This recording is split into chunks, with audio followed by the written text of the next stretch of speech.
Hi friends, நாம் இப்போ என்ன சமைக்க போகிறோம்னா வெந்தய குழம்பு எப்படி வைக்கலான்னு வாங்க வீடியோக்குள்ளே போகலாம்.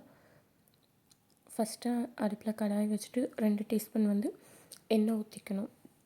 எண்ணெய் ஊற்றிட்டு 1 ஸ்பூன் கடுகு போட்டு கடுகு நல்லா பொரிஞ்சதுக்கப்புறமா 1 ஸ்பூன் வெந்தயம் போட்டுக்கணும். வெந்தயம் இப்படி போட்டுக்கலாம், இல்லைனா அரைச்சி போட்டுக்கலாம். அப்புறம் 1 ஸ்பூன் சீரகம் போட்டு, அப்புறம் ஒரு 2 வெங்காயம் ஸ்லைஸாக, அதாவது குட்டி குட்டியாக கட் பண்ணி எடுத்துருக்கேன். அதை போட்டு அதை நல்லா பொன்னிறமாக வர வரைக்கும் ஃபுல்லாக நல்லா வதக்கி எடுத்துக்கணும்.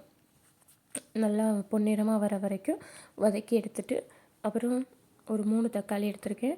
குட்டி குட்டியாக ரொம்ப சின்ன சின்னதாக கட் பண்ணி போட்டு நல்லா கனிஞ்ச தக்காளி எடுத்திருக்கேன். அந்த தக்காளியை ஃபுல்லாக வதக்கிக்கணும். நல்லா ஒரு சாஃப்ட் பதத்துக்கு கிரேவியாக வர்ற வரைக்கும் ஃபுல்லாக நல்லா வதக்கிட்டு, அதுக்கப்புறம் மசால் பொடி போடணும். மசால் பொடி 1/4 டீஸ்பூன் மஞ்சள் தூள் போட்டு, 1/4 டீஸ்பூன் மஞ்சள் தூள், 1 டீஸ்பூன் மிளகாத்தூள் போட்டுக்கணும். மிளகாத்தூள் போட்டு நம்ம சாம்பார் பொடி போடுறப்போ ஒன்று கடையில் வாங்கின சாம்பார் பொடி, இல்லை வீட்டில் அரைச்ச சாம்பார் பொடி ஏதாவது ஒன்று போட்டுக்கணும். அது 1 ஸ்பூன் போட்டுட்டு அது மசாலா ஸ்மெல் போகிற வரைக்கும் ஃபுல்லாக நல்லா வதக்கி விட்டுக்கணும்.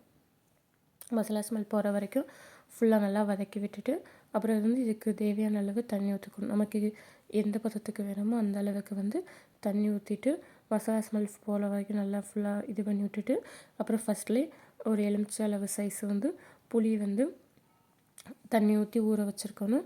அதுக்கப்புறம் இதில் புளி கரைசல் ஊற்றணும்.